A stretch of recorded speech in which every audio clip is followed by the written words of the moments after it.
Сәлем қыздар, бүгін біз осындай Павлова пирожныйын жасап үйренетін боламыз. Ол үшін ең алдымен біз меренге жасап аламыз.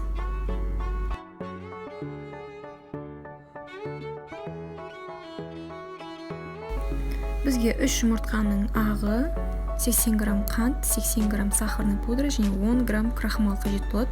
Крахмал картофельный немесе кукурузный бола береді. Ең алдымен осындай темір ыдысқа құйып, жұмыртқаның ағын оған 80 грамм қантты қосып, екеуін водяной баняда ерітіп алатын болам.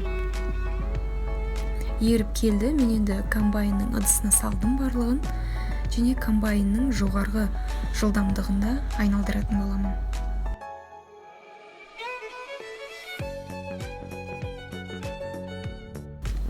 Біздің меренгамыз кішкене қоюланған соң, оны өшіріп, саусақпен ұстап көреміз. Егер де осындай күйге енсе, біз сахарный пудра менен крахмалды қосып, тағы да біраз айналдыратын боламыз.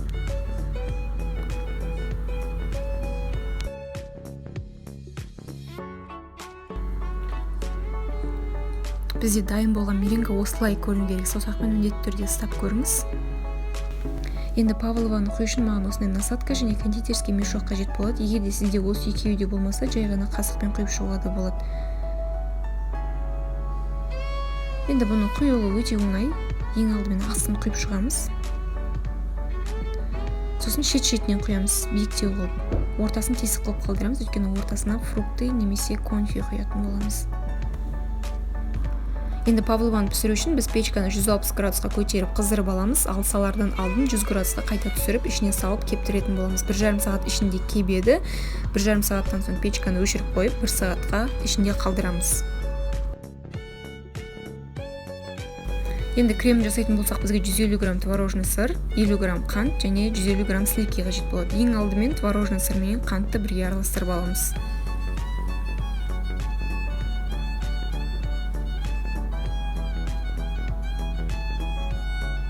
Араласып болды, енді сливкиді құйып, тағы да қоюланғанға дейін айналдыратын боламыз. Бізде крем дайын болды, енді кремді құю үшін 354 номерлік насадка қажет және кондитерский мешок. Осыған кремді салып алып, Павлованың үстінен құйып шығатын боламыз. Егер де сізде насадка мешок болмаса, жай ғана қасықпен құйып шықсаңыз да болады. Бізде Павловалар осылай кеуіп шықты. Бізге клубника қажет болады. Біреуін осылай кубик қылып тураймыз, біреуін ұзынша қылып тураймыз. Кубик қылып турағанды ішіне салып шығатын боламыз. Енді бетіне кремді құйып шығамыз.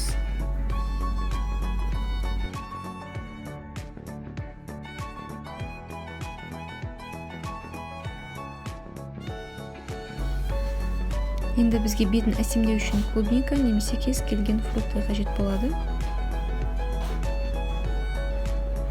Соңынан бетіне сахарный пудра себеміз, сонымен бізде Павлова пирожные дайын.